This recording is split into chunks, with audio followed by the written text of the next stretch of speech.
지난 주간에 세 분의 성도님이 우리 곁을 떠나가셨습니다.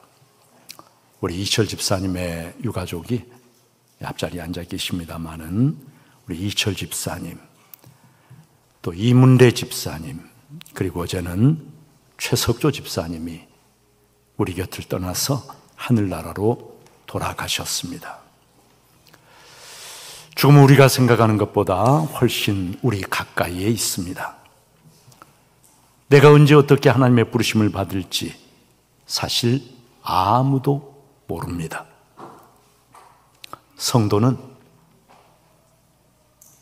여러분 늘 어떻게 죽을 것인지를 생각하고 기도하고 죽음을 준비해야 합니다. 아무런 준비 없이 덜컥 죽음을 맞이하는 것, 그것처럼 두렵고 그것처럼 어리석은 그런 일은 없을 것입니다. 오늘 성경은 스데반의 죽음에 대해서 우리에게 말씀해 주십니다. 스데반의 죽음은 아름다운 죽음입니다. 우리에게 깊은 감동과 은혜를 끼치는 죽음입니다. 스데반이라고 하는 이 말이 성경 원어로 여러분 왕관이라는 뜻이에요. 스테파노스, 왕관, 크라운, 그런 말입니다. 스데반의 죽음은 바로 그의 삶의 스테파노스, 왕관이었습니다. 스데반의 죽음이 참혹한 죽음이 아니라 삶의 왕관이 되고 아름다운 죽음이 될 수 있는 것, 여러분 무엇 때문입니까? 스데반은 자신을 고소하는 사람들 앞에서 변론을 시작합니다.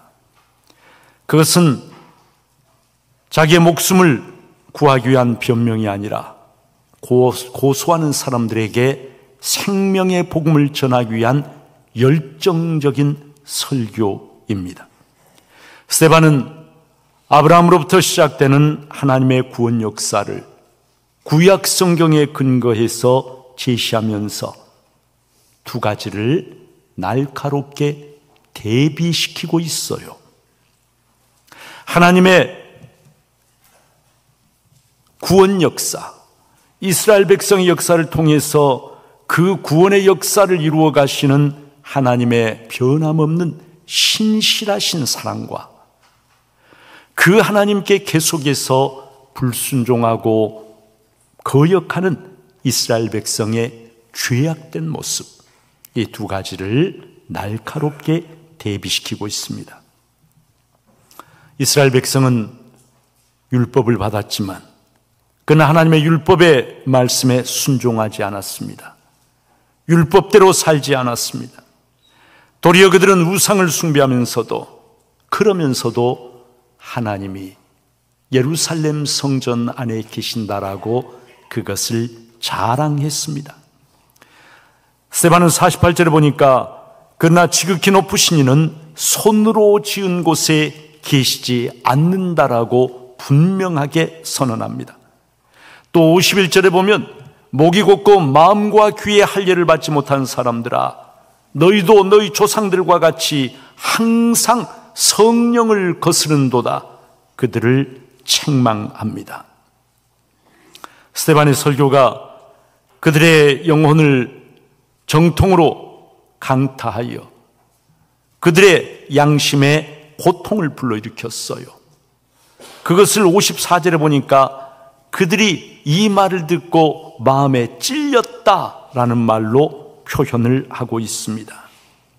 오순절에 베드로의 설교를 듣고 마음이 찔린 사람들, 그들은 어떻게 했습니까? 형제들아, 우리가 어찌할꼬? 가슴을 치고 회개하면서 복음을 영접하고 세례를 받았습니다. 그런데 놀랍게도 스데반의 설교를 들은 사람들, 그들 역시 마음에 찔렸지만 그들은 도리어 이를 갈고 귀를 막고 돌을 들고 스데반에게로 달려들었습니다. 스데반의 죽음은 우리에게 성도의 죽음에 대해서 우리가 반드시 알아야 할 세 가지의 중요한 사실을 일깨워 줍니다. 저처럼 여러분, 스데반의 죽음은 천국의 영광에 들어가는 죽음이었습니다.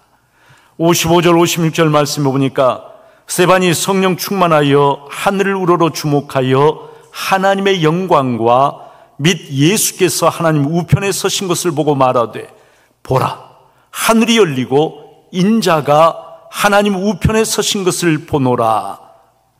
여러분, 스데반의 죽음은 하나님의 영광으로 충만한, 예수 그리스도의 새 생명으로 충만한 천국 입성을 가리키는 것이었어요. 사람들의 죽음을 임상적으로 관찰한 결과에 의하면, 여러분, 사람이 죽을 때, 그럴 때 짧은 시간이지만 이 물리적 세계와 영적 세계를 동시에 본다고 그래요. 그래서 여러분, 죽을 때 우리 곁에 있는 우리들에게는 보이지 않지만 임종하는 사람은 두 가지 현실을 보고 있어요. 그래서 어떤 사람은 환희와 기쁨이 넘치는 얼굴로 죽음을 맞이하지만, 또 어떤 사람들은 두려움과 공포에 질려서 죽음을 맞이하는데, 여러분, 우리들 눈에는 그것이 감추어져 있어요. 우리 눈에는 안 보여요.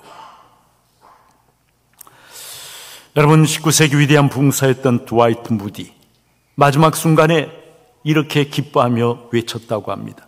나는 땅이 물러가고 하늘이 열리는 것을 본다. 하나님이 나를 부르고 계신다. 그리고 비슷한 시대에 살았던 미국의 회중교회 설교자였던 에드워드 페이스는 또 이렇게 말했습니다.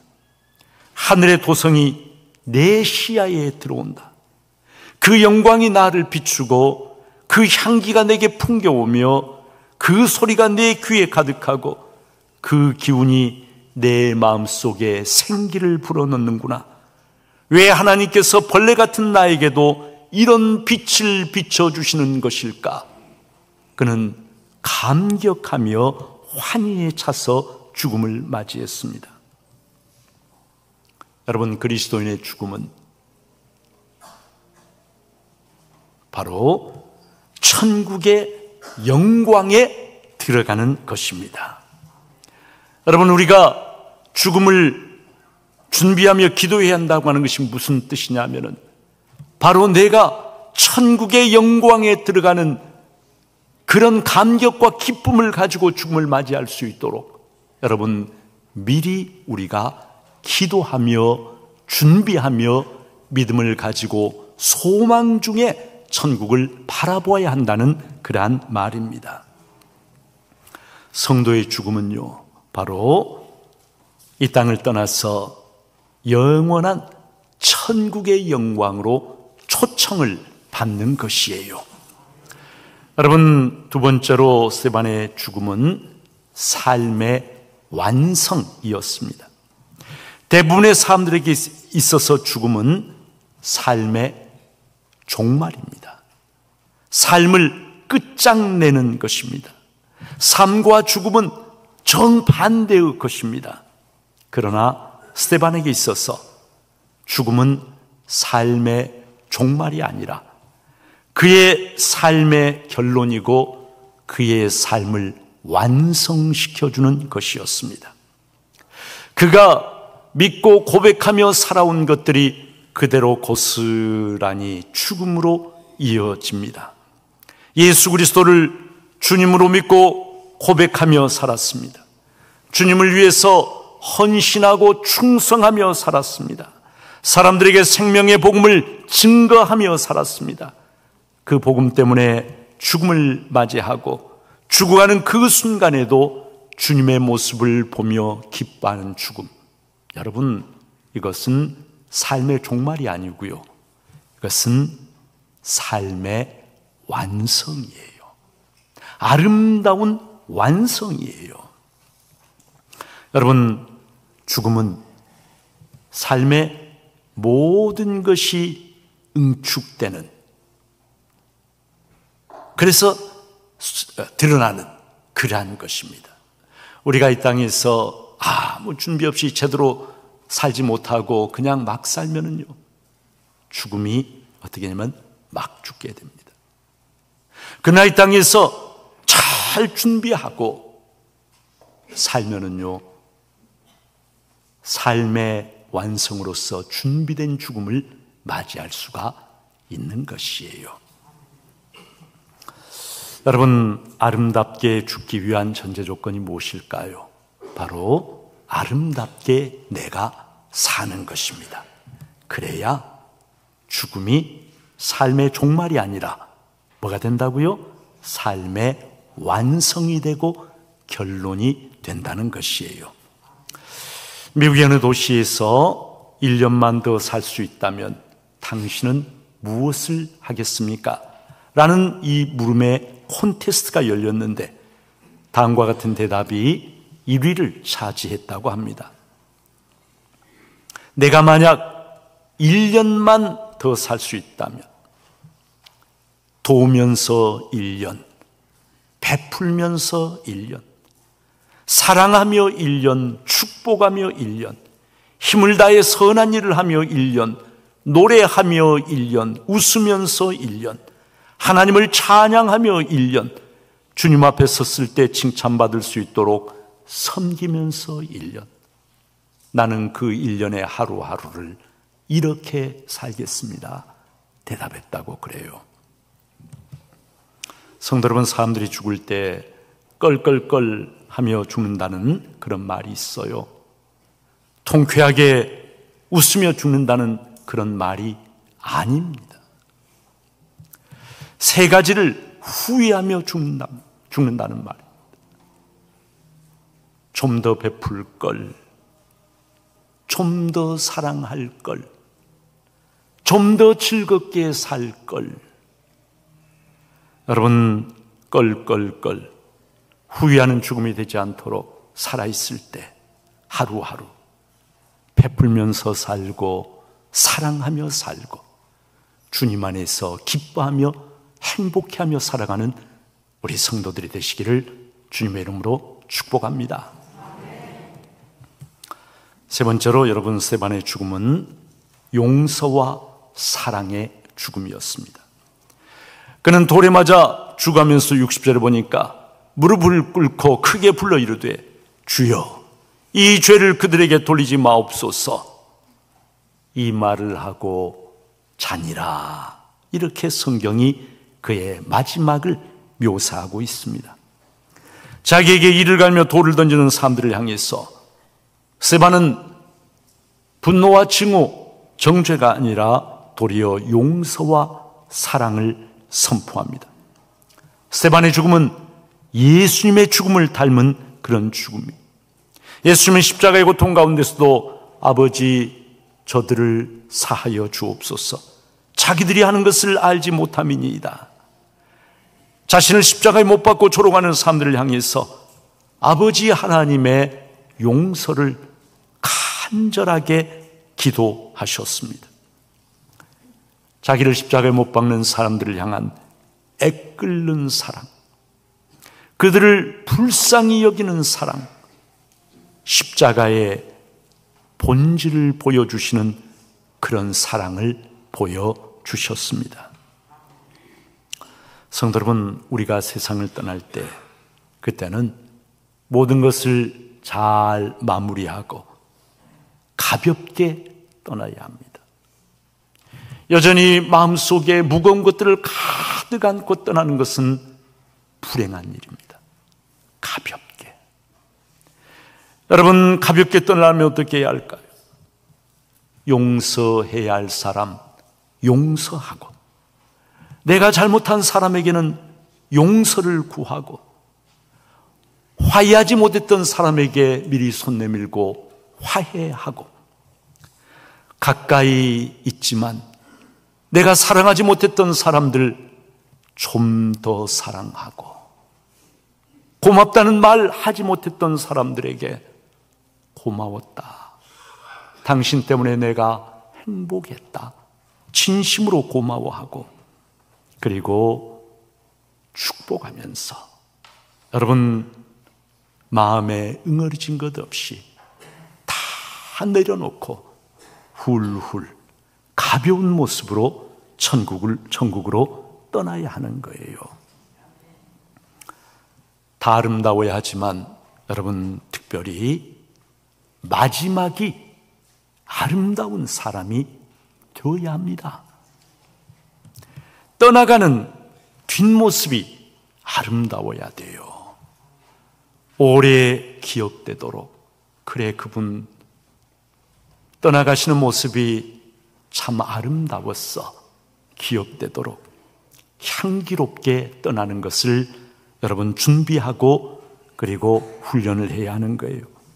그러려면 미리부터 차근차근 하나하나 잘 준비를 해야 합니다. 유언장도 미리 쓰고, 그리고 연명의료, 사전의향서 미리 작성을 해야 돼요. 그렇지 않으면 자녀들에게 큰 고통을 안겨줄 우려가 있습니다. 혹시 장기 기증이나 시신 기증을 할 생각이 있으면 미리 그것을 잘 결정해 두고 알려주어야 합니다.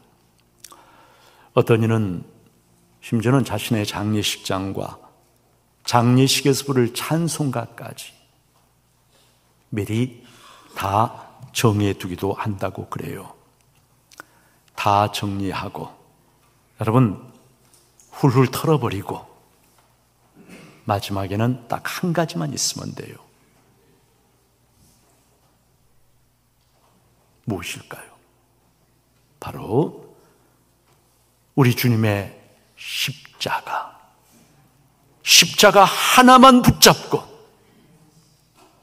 천국 떠나는 사람이 되어야 한다는 것입니다. 시편 116편 15절, 그의 경건한 자들의 죽음은 여호와께서 보시기에 귀중한 것이로다. 성도의 죽음은요, 소멸이 아닙니다.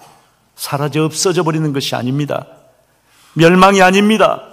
무주구천을 떠돌아다니는 것이 아닙니다. 성도의 죽음은 예수 그리스도의 십자가 보혈로 죄 씻음 받고 그리고 의에 빛나는 새 옷을 입은 성도의 죽음은요, 천국의 영광에 들어가는 것이에요. 그런 성도의 죽음, 하나님이 귀중하게 보시고 하나님이 두 팔을 벌려서 영접해 주시고 그리고 그 아버지의 품에, 나를 너무나 사랑하시는, 나를 위해서 그 어떤 것도 아끼지 아니하 심지어는 독생자까지도 나를 위해 십자가에 내어주신 그 아버지의 품에 와락 안기는 것, 그것이 바로 성도의 죽음입니다. 이 땅 사람들이 볼 때 죽음이죠. 그러나 영혼의 관점에서 보자면 영광의 나라, 생명의 나라에 영광스럽게 들어가고 아버지의 품에, 그 사랑의 품에 내가 와락 안기는 것, 여러분, 그것이 바로 성도의 죽음이라고 하는 거예요. 우리 중북교회 모든 성도님들, 그 누구도 예외 없이 우리 모두 이 땅에서 하나님께서 나에게 주신 삶 열심히 성실하게 믿음으로 잘 살고 마지막 떠날 때 누구보다도 향기롭게, 아름답게, 가볍게 다 털어버리고 훌훌 털어버리고 뭐만 붙잡고? 십자가만 붙잡고 천국 들어가시는 귀한 우리 성도님들 다 되시기를 주님의 이름으로 축복합니다.